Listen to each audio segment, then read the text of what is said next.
Today on The Young and the Restless, Audra tries to make a deal with Jack, Adam butts heads with Victor, and Chance tells Daniel he and Lucy have to leave their apartment.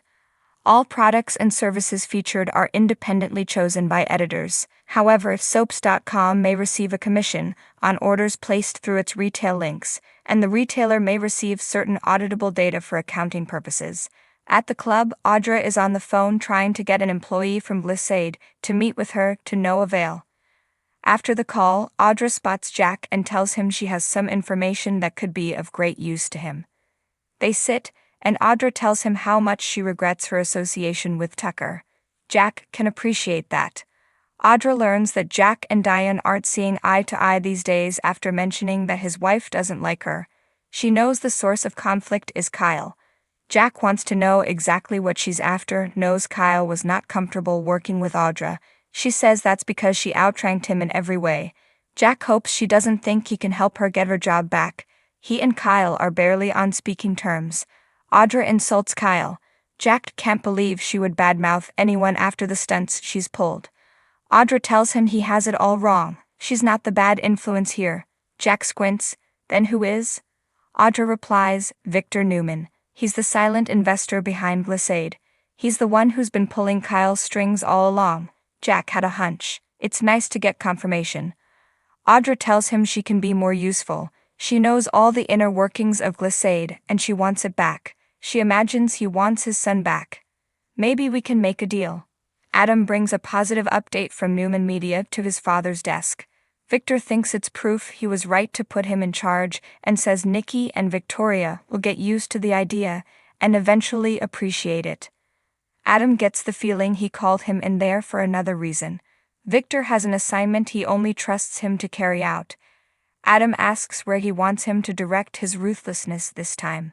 Victor tells Adam he values his business savvy and newfound family loyalty. Adam asks him to fill him in on the assignment. Victor wants him to create Newman Media to create buzz about the goings-on at the Abbott Chancellor corporate suites. The firings up there have become commonplace. At a once proud company, Adam learns it's not only Lily, but Chance too. Victor says he prefers to put his life on the line rather than work for Billy Abbott. Adam thinks that sounds like Billy's trademark leadership style. He'll put his best mudslingers on it. Victor warns he's not to go after Lily or Chance, only Billy.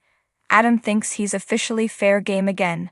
Victor asks Adam to do this as smoothly as possible and make it look as though Billy's totally out of control. Adam says that's a piece of cake. Victor has another assignment. He wants him to use Newman Media to smooth over Audra Charles' exit from Glissade. Phyllis joins Billy in his office, and he apologizes for her overhearing Jill. She asks how bad it was, and he doesn't want to get into it. It was a private conversation. Phyllis persists. What prompted the call? Billy says, Lily.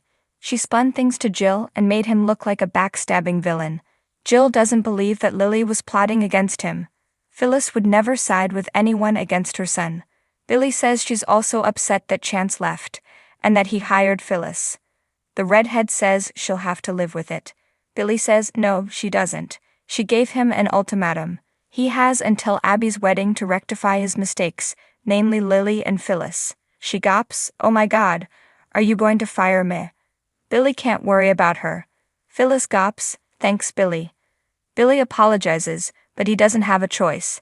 He doesn't like this any more than she does. Phyllis tells him not to do it then.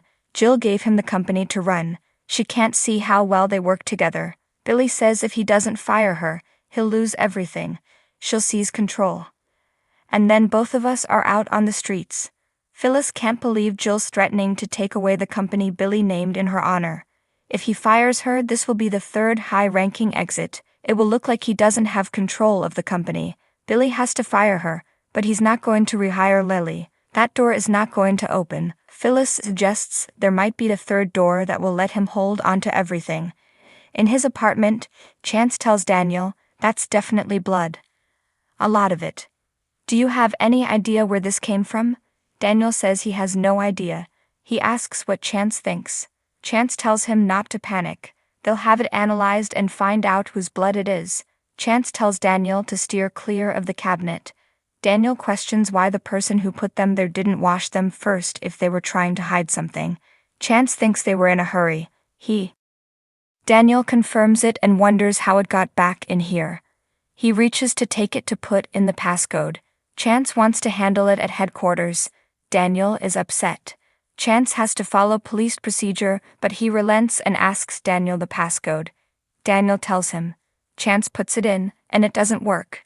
Chance questions why the passcode Daniel gave him won't work on Heather's phone.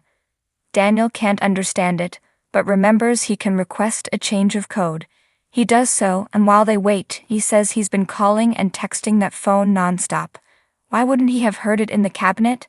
Chance muses that maybe it wasn't there the whole time. Daniel asks, "You think that somebody brought it back here recently?"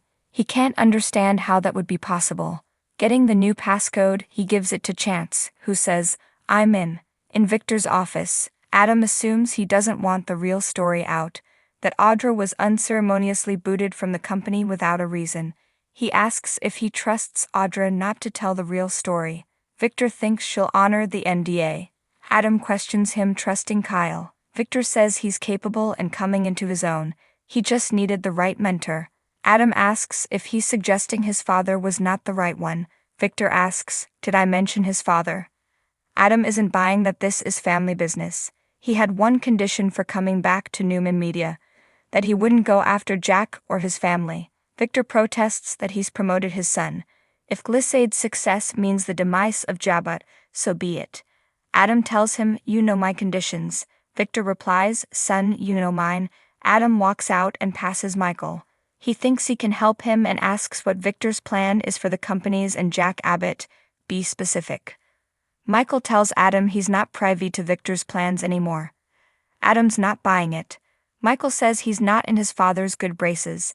Adam asks about his father using Kyle as a weapon to get back at Jack. Michael says that Jack and Diane will know how to deal with it better than most. Adam thinks Victor is grooming Kyle, and not for any good purpose.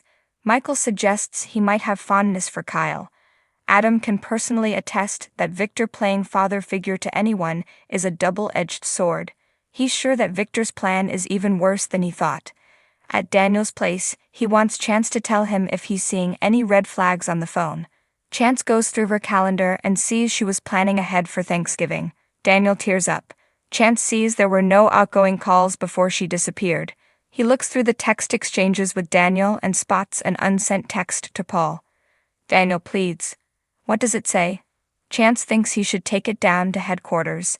Daniel pleads with him. The not knowing is killing him right now.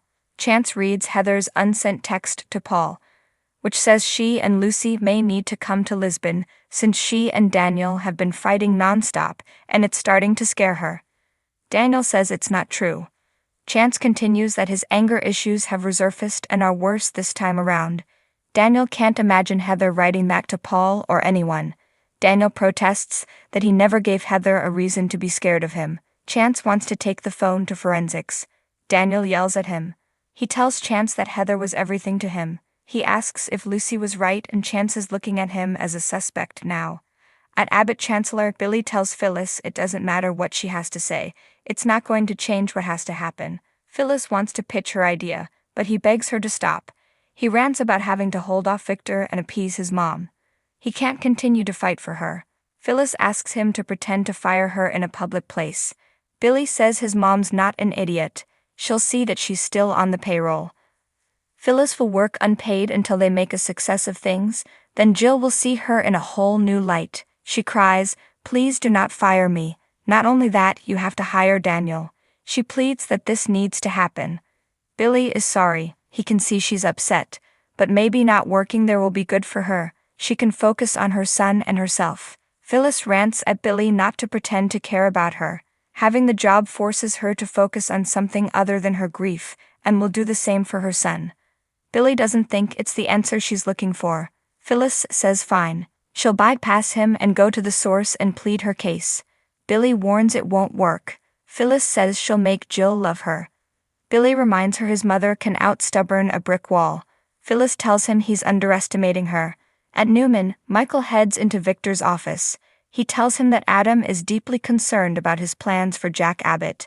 Victor can't understand why his son feels any loyalty to Jack Abbott. Michael says it could be human compassion, but it's also possible he feels that he is exploiting Kyle for his own gain, since he's using